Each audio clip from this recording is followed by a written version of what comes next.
Hello, my name is Sonia Oviedo, and I will be your host for this wonderful speaking event titled I Work. This evening, we'll be hearing from our motivational speakers, Michael Baldwin Sr., LeKiesha McDonald, and John Griffin. So without further ado, let's get on with the show. We are going to go ahead and get started with the questions. And for the first question, this will be for Michael Baldwin.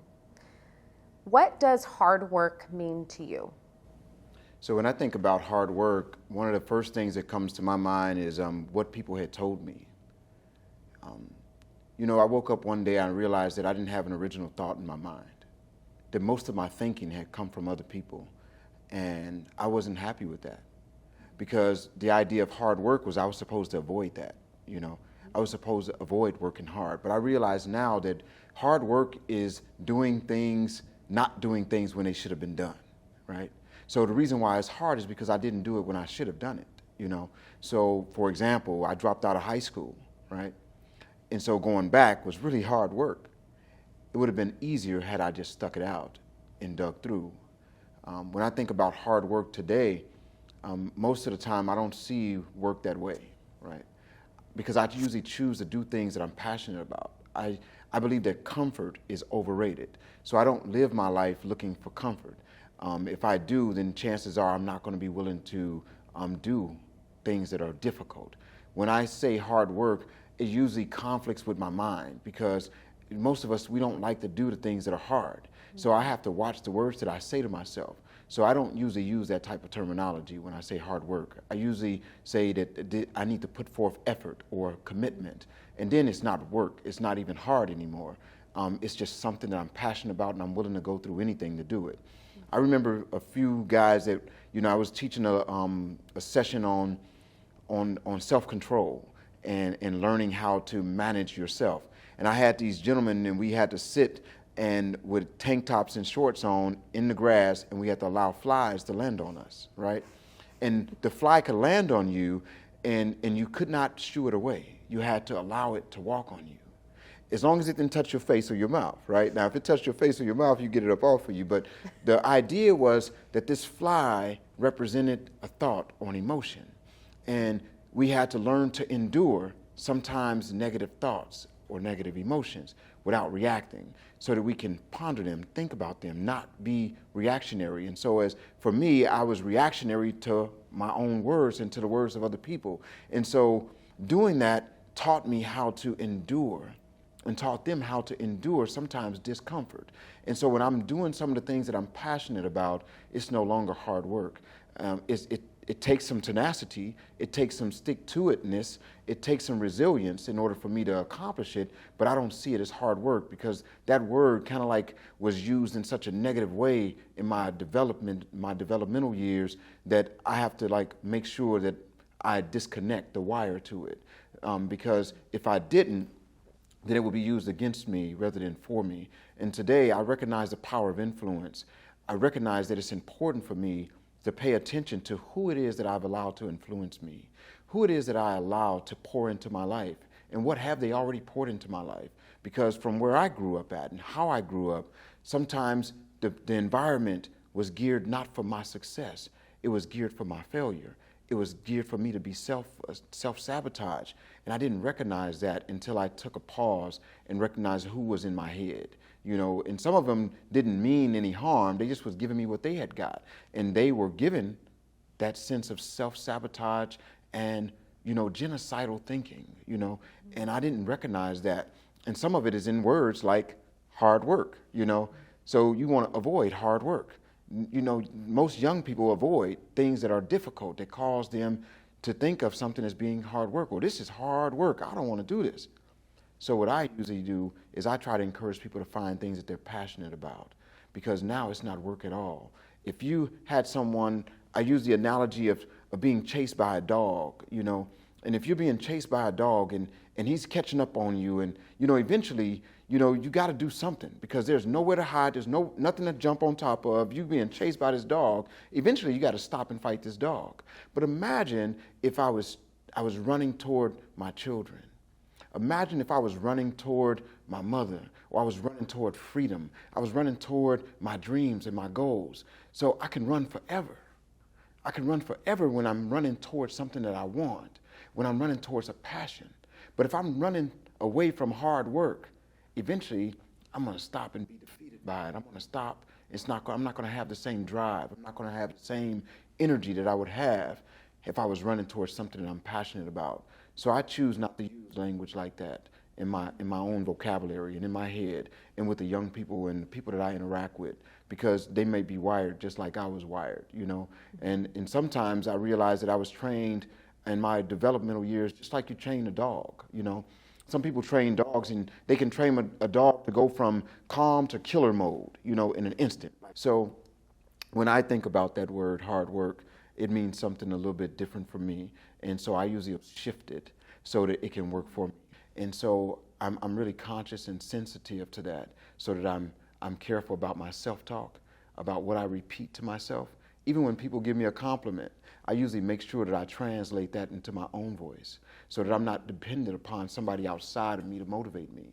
That I learn how to take what you say good about me and I repeat it in my voice, you know, so that my voice becomes a loud voice in my head, so that my voice becomes the guiding light. And, you know, in spirituality and God, you know, how I see him is a loud voice as well. But I try to get everybody else up out of there, because for a long time I was sitting in consequences that I done with my hands, but somebody else's guidance was in my head. So I'm really cautious of that, and I'm conscientious of that. And in words like that, I really appreciate that question, because I think that as a society, we have to revisit the words and the language that we use, because as we learn better, we want to do better. For me, I choose to like slow down and do little. Sometimes I have to trick myself into doing some things differently and learning some things in a different type of way, because, you know, I'm my own enemy, and I was created to be my own enemy. I wasn't created that way. I was habituated to be my own enemy and to work against myself. And so I know that a lot of young people have been, in our culture has done that too. So I try to pay attention to those words and that type of language, and to get them to pay attention to it as well, you know, to see where did the meaning of that come from, right? Does that work for you? You know, what does it produce for you? What type of energy do you get from the inside of you that moves you when you hear that, you know? And if you're not happy with that, then don't be ashamed or afraid to change that. Because sometimes we got to update our beliefs, right? There was a time in my life when I believed in the Easter Bunny, right? There was a time when I believed in Santa Claus in that way, you know? And today I wouldn't ask Santa Claus to come and pay my rent, you know? Today I wouldn't ask the Easter Bunny, I wouldn't, you know, put, you know, my tooth, if, you know, I'm getting older now, so when teeth fall out, I don't put it up under a pillow, you know, and expect for the tooth fairy to get. I had to update my beliefs. There was a time when I really believed in that, you know, but as I grew and matured, that belief was no longer valid, and it changed my behavior. We have to look at other things in the same way, and we have to update our beliefs, bring our beliefs into a reality for where we are today. And that's what I do with my life. And it starts with the words that I choose to use. So when I think about hard work today, I shift it immediately. And I say, why am I defining this as hard? Is it something I'm not passionate about? Maybe it's something else I should be doing. Or maybe I need to weather that discomfort. Because usually things are hard because they're unfamiliar, or it's triggering something inside of me that makes me feel inadequate. And today I think that feeling that way is appropriate, because if, you know, feeling inadequate or feeling insecure is an appropriate emotion for certain situations. But as a young man, I didn't give myself permission to feel that. I would shift it, I would cover it with anger or with aggression or with, you know, lies or deception. Today I allow myself to feel that feeling of inadequacy, and I ask myself, well, what do I need to come up to speed with, you know? And I treat the event or the task like a kid at Christmas, with curiosity, you know? Because I've never seen a kid that get a gift that they ain't never seen before and they run from it, you know? They play with it until they get it, you know, and then they set it to the side and go for the next toy, you know? So that's what I do with life, and things that people call hard work, they're usually not that hard for me anymore. Thank you so much, Michael, for your insight. On to the second question of this evening. LeKiesha, you talked about a winning mentality and a willingness to do the work, investing in yourself, and never giving up. Can you please elaborate on this more for us? Absolutely. So for those of you who don't know, I did create a program. It actually started about 9 months ago during the pandemic, entitled the Win Mentality Career Empowerment Boot Camps. WIN is actually an acronym. So for the W, that's where we get the willingness to work. The I is investing in yourself, and the N is to never give up. And just to kind of break that down, what that means a little bit, I am a career empowerment coach. I'm a career goal strategist. And one of the things that I focus on by doing that is teaching people that in order for you to achieve any type of success in your life, that is contingent on where you are mentally. We have to first see our goals. We have to first see our vision. We have to first really understand who you want to be and what it is that you want to be known for before you can set any type of goal, because we have to have something that we're working toward. I thought of WIN because I'm a former athlete, and I was the most competitive in my life when I was either on the basketball court or when I was running track. It meant everything to me to get across that line, but not just to finish in last place. My goal was to be the first one across that line. Anybody can start a business. Anyone can start a business, but the key is making it sustain, making it last. And in order to do that, there's things that you've got to wake up and do every single day. Got to do the work. You've got to be consistent in that. You've got to do the work when you don't feel like it. You've got to do the work when you're tired and you're not feeling well. You've got to be committed to getting the work done regardless of your current circumstances and situations. And oftentimes things don't evolve and we don't get into the reaping seasons of our life because we quit when the going gets tough. A lot of people don't like work. So we must be willing to put the work in. The second is that we must be willing to invest in ourselves. When we talk about investing our time, our money, we're talking about sacrifices that come along with that. I give a scenario.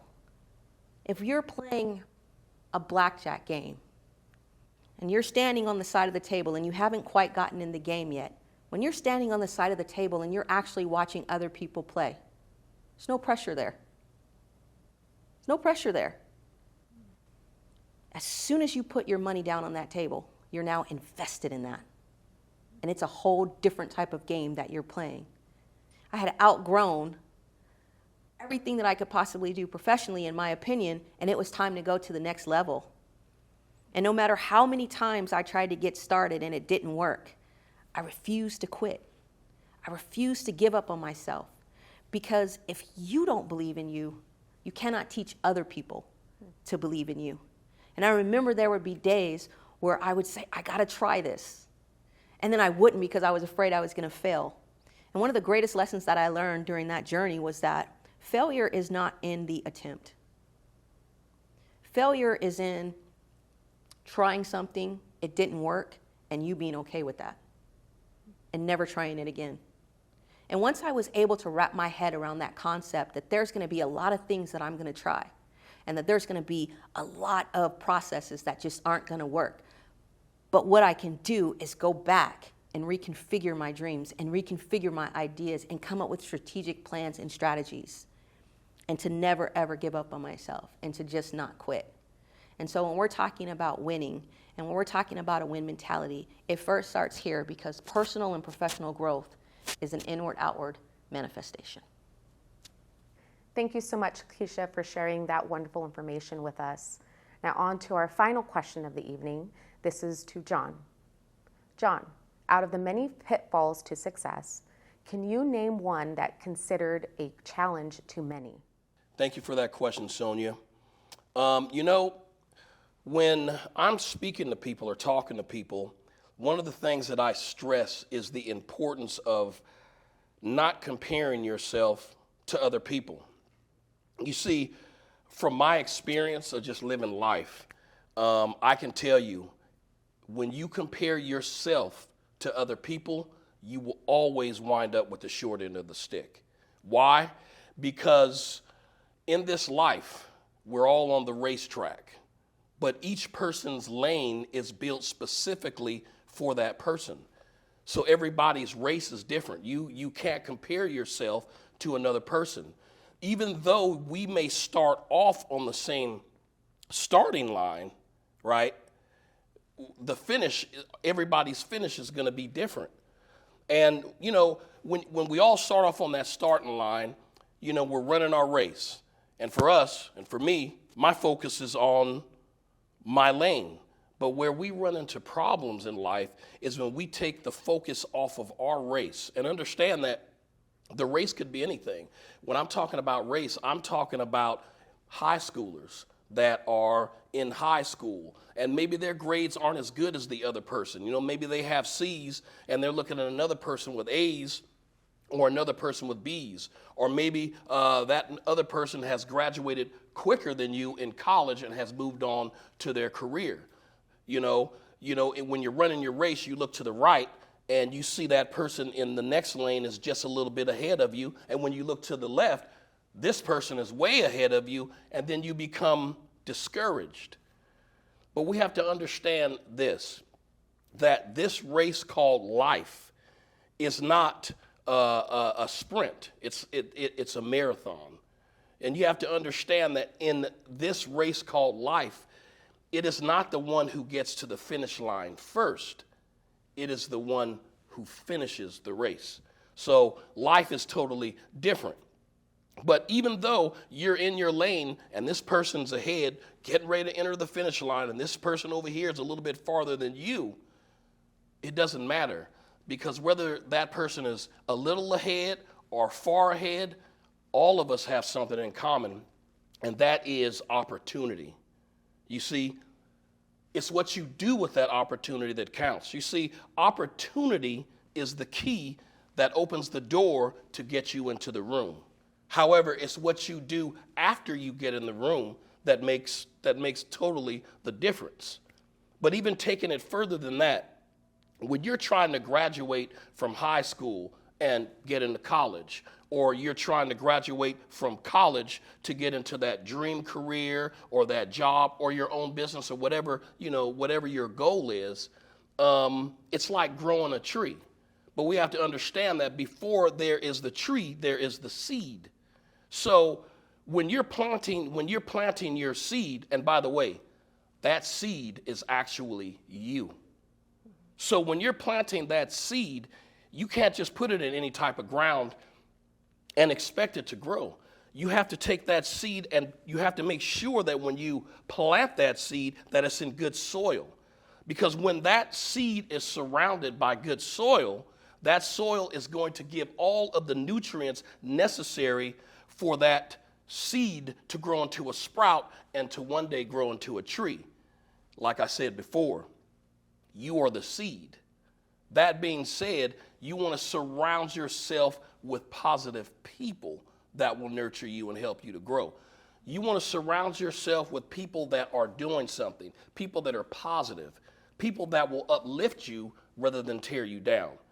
You want to surround yourself with people that will fill your cup up rather than drinking the cup, leaving you thirsty. You see what I'm saying? You want to surround yourself with people that'll hold you accountable. The ones that'll tell you, hey, you know what? You're not towing the mark. I have friends like that will let me know that when I'm kind of, venturing off of the path, they'll let me know, hey, John, you need to get back. These are the people you want in your life. You want these people behind you that will walk behind you, that will walk in front of you, that will walk by your side if necessary.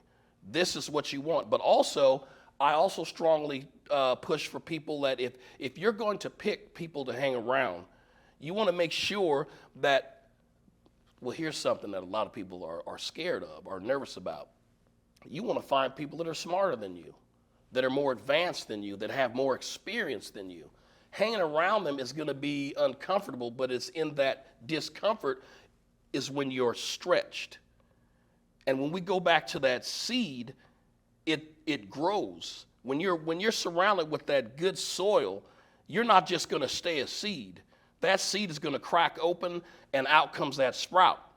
Of course, that sprout has a job because it has to push through that soil to get to the surface. But when you got that good surrounding, that helps you to grow. And so when we, and just staying on the concept or on the example of a seed, we have to understand that, you know, we put work into growing this seed. We water, the soil. We put nutrients in the soil. And then when that sprout comes up, we get so excited because, hey, we put work into this. Here it is. It's a little sprout. You did something. But once again, where we get discouraged is when we take our attention off of the sprout and we look into the other person's backyard and then we see they have a 20-foot tree. We look over here, this one has a 50-foot tree. And then we look back at our sprout and we become discouraged. But what we fail to realize is that that person that has that 20-foot tree or that 50-foot tree, it took time. It took time to make that happen. It took hard work. It took effort. It took sacrifice. It took many nights of missing sleep. It took many a nights when you were tired or sick, you still had to push. It took time where you even sacrificed family time, friend time, and even me time to get to grow that tree. In this life, there is no fairy that comes by and sprinkles pixie dust and poof, it's success. You have to work. And one of a motivational speaker, of course, he has other words that I can't say on camera, but his name is C.T. Fletcher. And he said that titles mean nothing. Credentials mean nothing. It is hard work that counts in the end. So again, you need to keep your eyes on what you're doing. Don't look at what everybody else is doing because why? Because everybody's lane is different. Now, in closing, I just want to say this. It's important to understand what your mindset is, and this takes training. This is a lot of self-talk because a lot of, when it comes to you and talking, people can talk to you and try to make you better, but it's you that has to do the work to make yourself better on how you think. You see, you are what you think you are. So if you think that you cannot do something, after a while you believe that you cannot do something. But if you're not careful in this life, you will wind up doing nothing, and then you live with regret. So what I'm saying here is mentally check yourself. Mentally talk to yourself. It may sound silly, right? But it's very important to tell yourself, I can. Even if you got to fake it till you make it, you tell yourself, I can. But here's the beautiful part about it. If you're surrounded and rooted with people that are around you, that are pushing, that are rooting for you, that are your cheerleaders, and that are spreading you out and helping you to grow with that mindset, you will grow. You see, if you think that you are great, after a while, you will believe that you're great. Well, that concludes our show for this evening. I'd like to thank our powerful speakers for joining us and giving us opportunity and hearing them, as well as thank our audience for listening and watching us this evening. I'd like to thank 3M Media and THOR Productions for putting this together. My name is Sonia Oviedo, and I hope you have a wonderful evening.